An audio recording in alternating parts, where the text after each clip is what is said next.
Hey, I'm Michael Buffington, and welcome back to the Michael Buffington Show. I can't wait to get into today's topic because this is what I'm going to call 360 consistent, and it has 1,100 lessons for life and business. So oftentimes you see, hey, do these top two things. Hey, what about these next 7 best steps to do this? What about the 13 things you never, ever, ever, ever want to do again? No, this has 1,100 lessons for life and business. So you may want to hear me out on this. But this all started this past summer.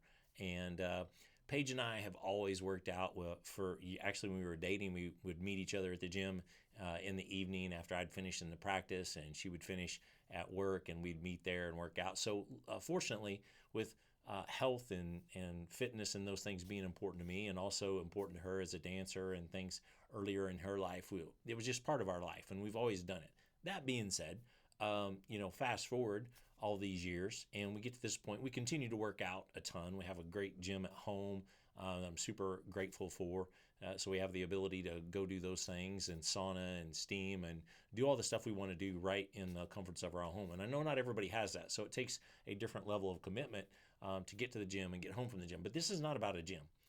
What it is about is through that process, we have a high standard of ourselves. And hey, there's no secret that I'm getting a little older and I want to continue to expand myself. I want to continue to level up my fitness, not just sustain it. Sure, I want to do that. Who doesn't want to do that if you're in a good spot? But I also want to level it up. Like, how can I be? I used to have this thing, and I actually said it forever, that I wanted to be healthier at 50 than I was at 40.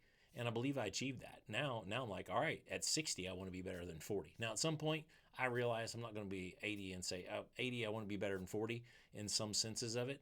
That may be true, but I'm going to give it hell. I'm going to give it everything I got and stick with it. That's my plan. So in this, I was encouraging her. She was frustrated with some things. And, let's get this straight. Like, she's a badass. She trains hard. She plays tennis 3 days plus a week. So she doesn't see tennis as the workout. She'll do that in addition to her other workouts. She's a great cook, cooks super healthy for our family.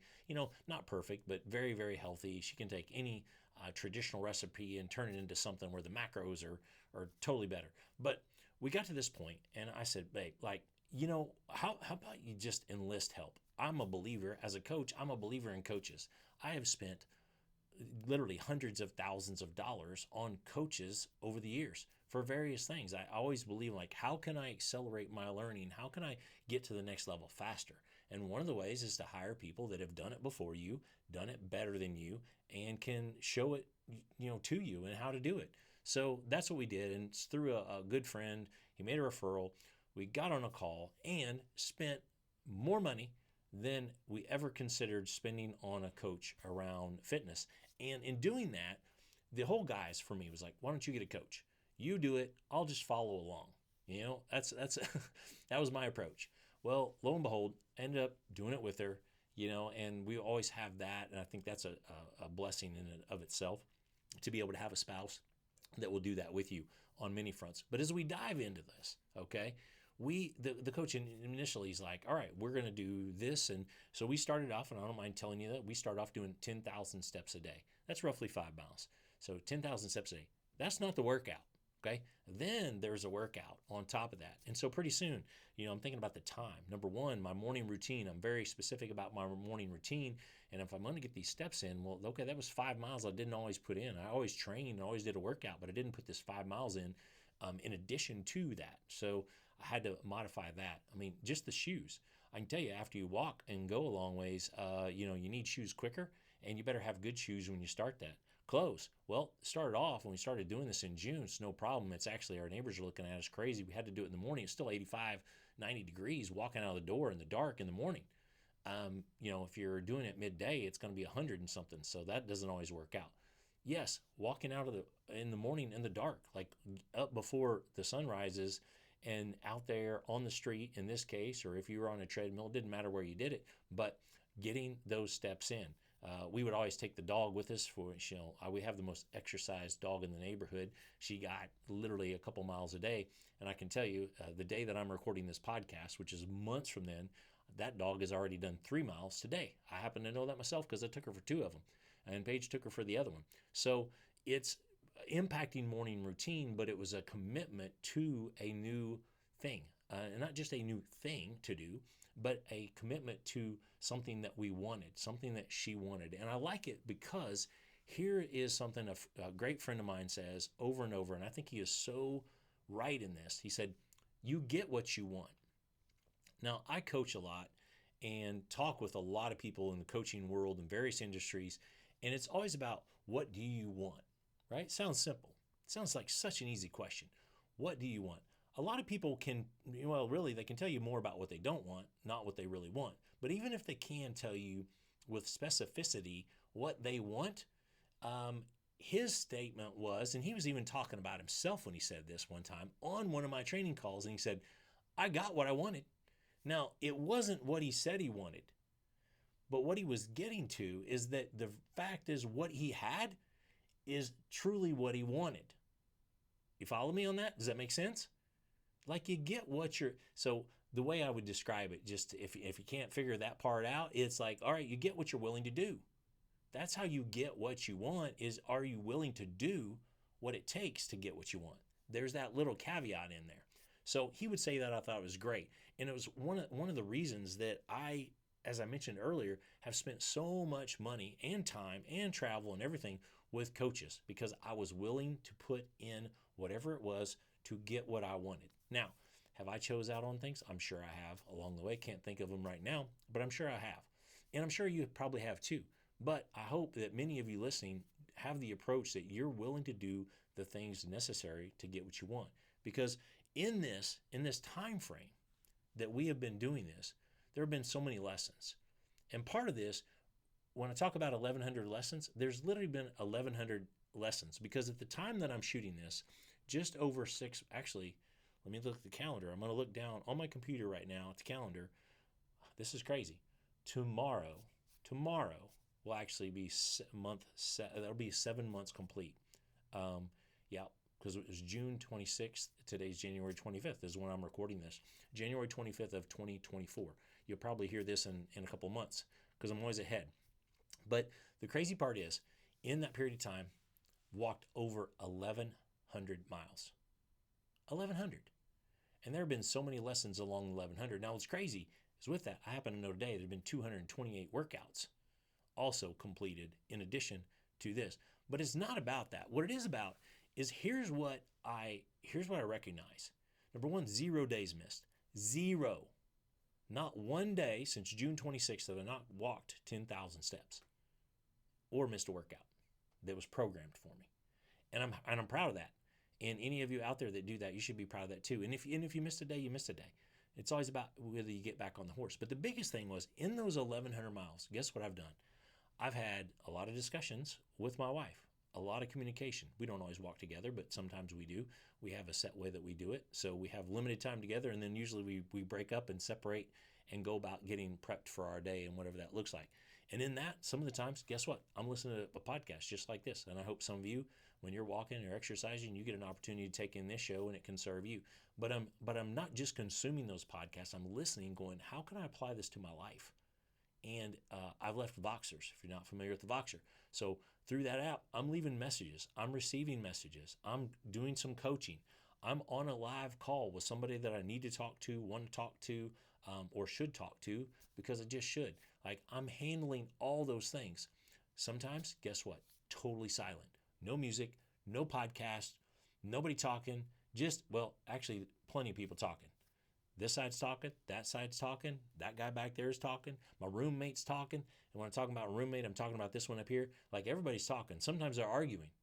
Sometimes they're, enjoying themselves. Sometimes they're agreeing. Sometimes they're agreeing to disagree.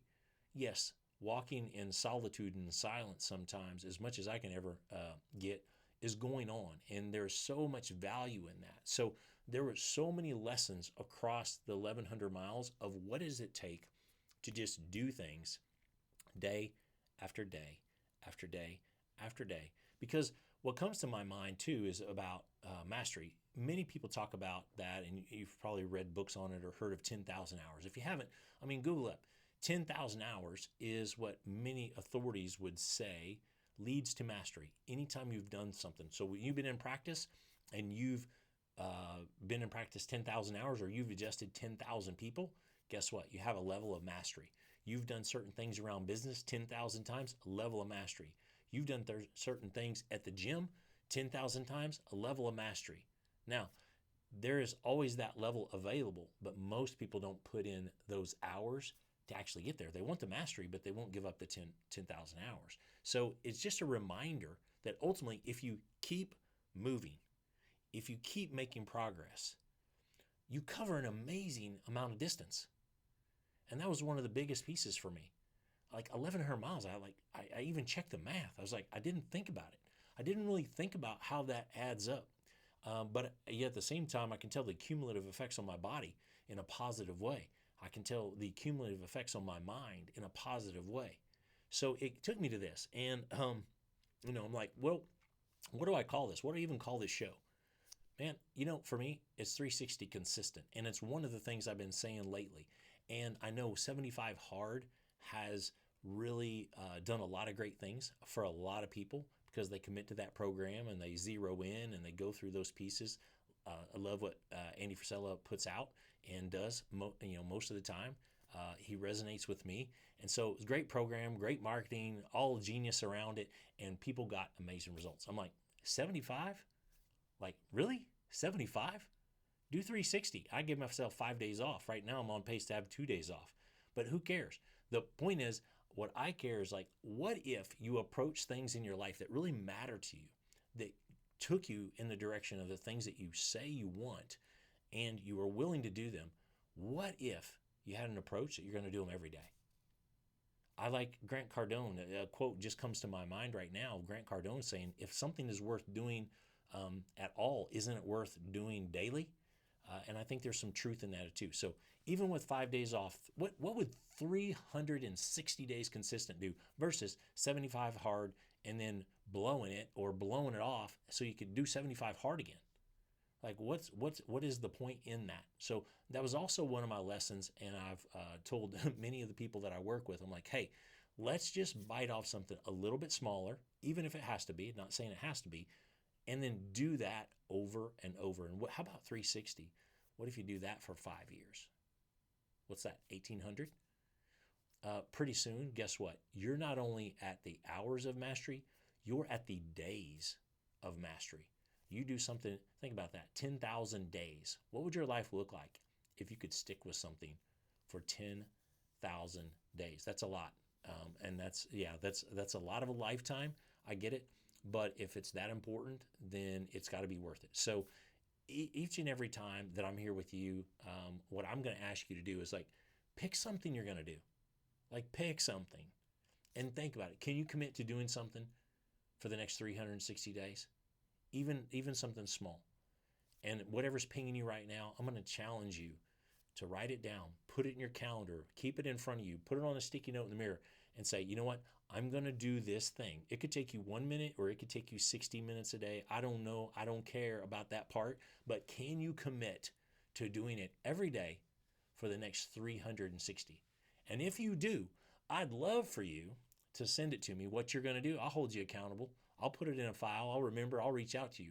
I will go that far. And share this up with somebody that needs to hear it. Share this up with somebody you care about. Maybe you share this up and you have a buddy, you have a partner, you have a swim buddy that you can do this with. Maybe there's something that you've both been trying to do, and this is the accountability layer you need to get it done, because ultimately, I want you to learn something from this. I want you to learn daily. We're going to live fully. We're going to lead boldly. And please, never forget, you are your legacy. I'll talk to you next time.